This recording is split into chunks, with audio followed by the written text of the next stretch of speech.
Do you sometimes find that your behavior gets overtaken in emotionally charged situations where you start behaving in a way that's not good for you, not good for others, and not good for the greater good? Well, that's because you're human and we all have a challenge with this until we learn what I'm going to teach you this week. And that's how to keep those disruptive emotions in check.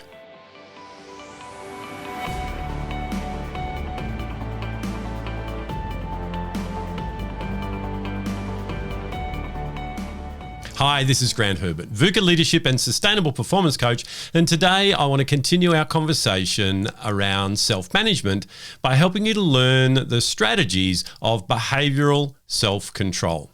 We've talked over the last few weeks about the fact that there's no such thing as a negative emotion. Every emotion is a positive one because it's there designed to give you a cue and a clue of what's going on for you physiologically and therefore enabling you to navigate your emotions. Unfortunately, there are situations like we talked about last week that trigger behavior based on what happens between that initial physiological sensation of the emotion to that initial feeling that you choose to feel. It's a combination of what you think and what you believe and what you make it mean. And therefore, it can go outside the bounds of logic. And in a lot of cases, it can actually be counterintuitive to what you're actually wanting to achieve. So, as I said, every one of us have this attribute. We all do it because we're human beings. We're emotional beings. So what I've had to learn to do is to shift that psychology so that I can then go down the path of a healthy response to the initial emotion. That's what I want to teach you this week. I talked last week about the fact that traffic was a big trigger for me, and that if I got stuck in traffic, I would start ruminating on those negative thoughts of, I'm going to be late, they're not going to like me, they're going to think this about me. Whatever I made that mean then determined what I would next do. I'd honk the horn. I'd say things out loud to people that were 4 cars in front of me that didn't go when the lights turned green. They couldn't hear me. But it was what was going on for me internally that I expressed externally. And that's what you do too. So let me now teach you a 5-step strategy that when those triggers are pushed, that will help you to be able to determine the behavior that you want and do things differently to what you might have been doing up until now. Behavioural conditioning is all about building a pattern in our neural pathways that says when this happens, this is how we respond or react. So this strategy is going to work over a period of time to rewire your brain through neuroplasticity. So the first thing you've got to do is recognize that the behaviour that you're currently using in those situations is not good. It's not helping you and it's not helping others.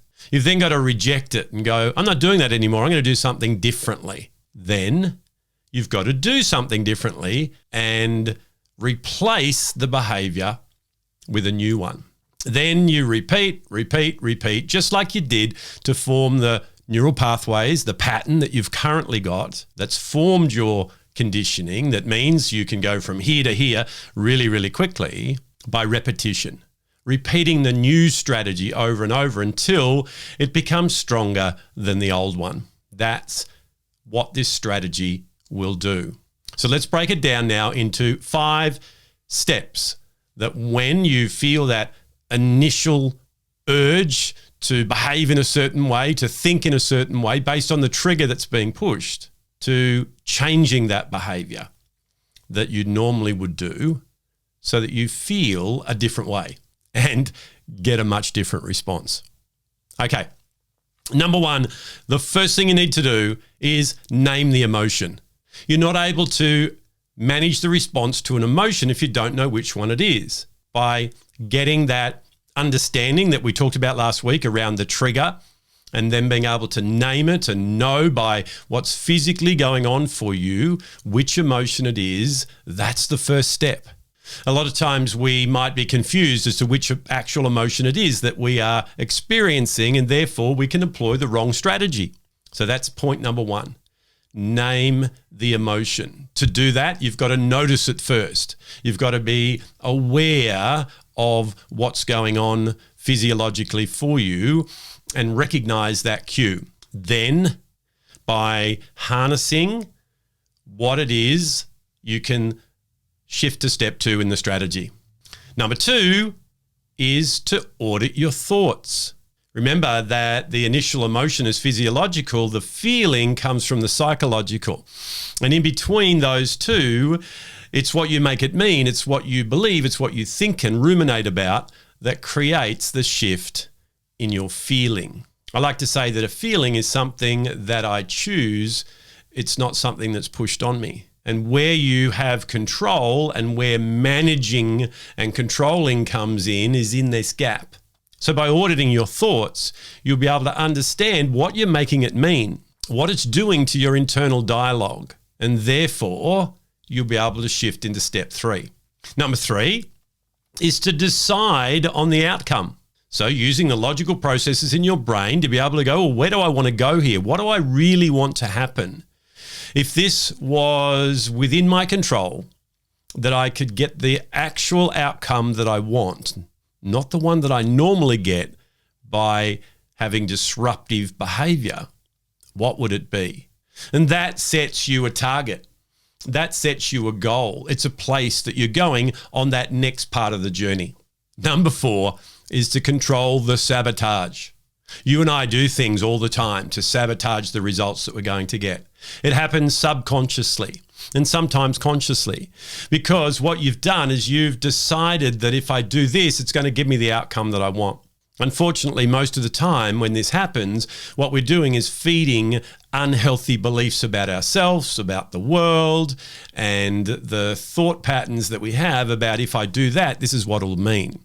So by making sure that we do whatever we need to do to control that sabotage, by calling it out, by resisting it and rejecting it, we're able to use what we've already done in the first three steps to move forward into the next one. Number five is to choose the strategy.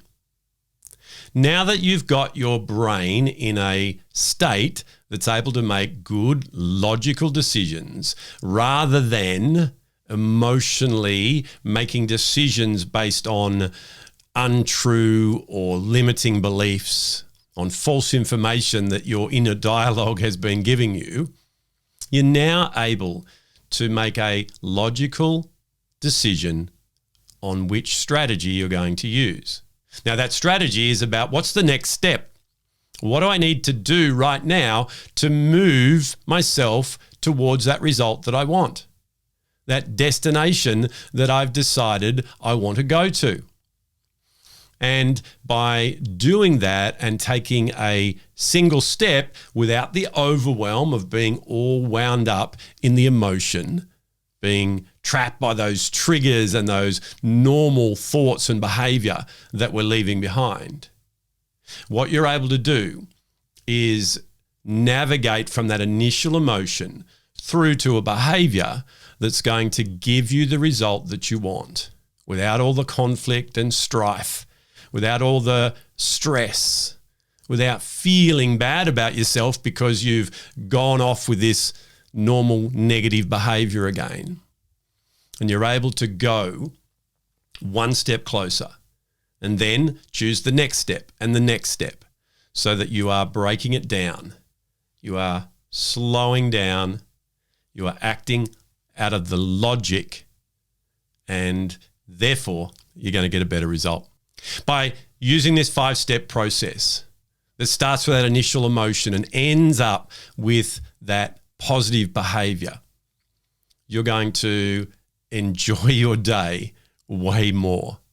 You're going to be able to go through situations that are emotionally charged and remain a lot calmer. You're going to get the behavior that you want to get the results that you want. We are an emotional being with a brain that enables us to make good, logical choices on how to navigate those emotions. Well, that's it from me for another week. Join me again next week as we look at how we can maintain our own self-care, how we can ask questions of ourselves and others to make sure that they are traveling the best that they possibly could be in terms of their own mental health. And we can shift some thinking and some behavior for the next part of our journey so that we can get where we want a lot faster. I'll see you then.